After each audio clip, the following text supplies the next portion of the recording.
Chodesh Tov, I'm Ahuva Gold, and thank you for joining me for this Svar Torah on the month of Tevet.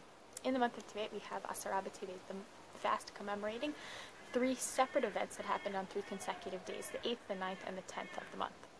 On the 8th, there was the translation of the Torah into Greek. The 9th, there was the death of Ezra and Nehemiah, and on the 10th of the month, there was, of course, the siege of Yerushalayim by Nebuchadnezzar, the king of Babel. I would like to explore with you what happened on the 8th, the Tirgum Shiv'im, the translation of the Torah into Greek, and the story. In Gemara Megillah, it is explained that Ptolemy, king of Egypt, took 72 elders, the Zikanim of Israel, and imprisoned them each in separate cells and told them that they each had to translate the Torah. He did this so that he could ensure the accuracy of the translation, that nobody was tricking him or anything like that.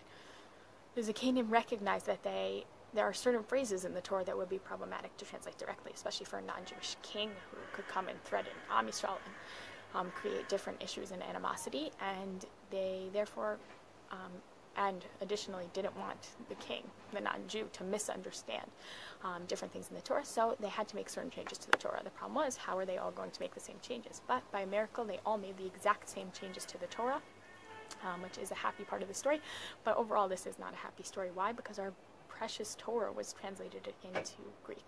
Why is it so problematic? We use tons of different translations. English. You could read the Dvar Torah itself. It has lots of English translations of the sources that we mention.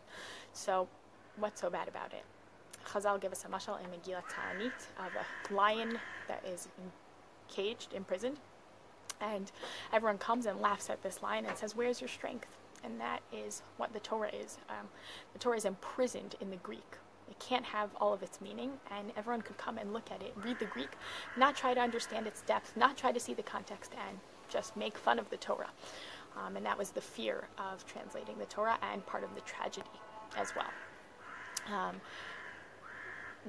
I think that this can be understood on a deeper level through a different Gemara in Sanhedrin, where the relationship between Am Yisrael and the Torah is described as a relationship between a man and his betrothed.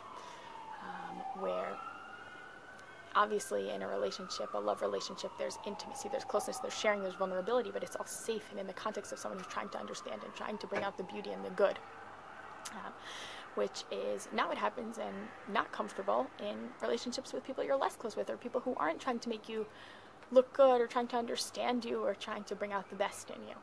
And that's kind of the problem with the non-Jews having such easy access to the Torah. They're not trying to see the beauty and the depth and everything like Am Yisrael is with the Torah. And I think that we have the opportunity in the month of Tevet to make a reparation, and with our continued Torah learning, illuminate the world that was darkened during this month so many years ago, and spread the light of the Torah instead of the darkness of its translation. Chodesh Tov.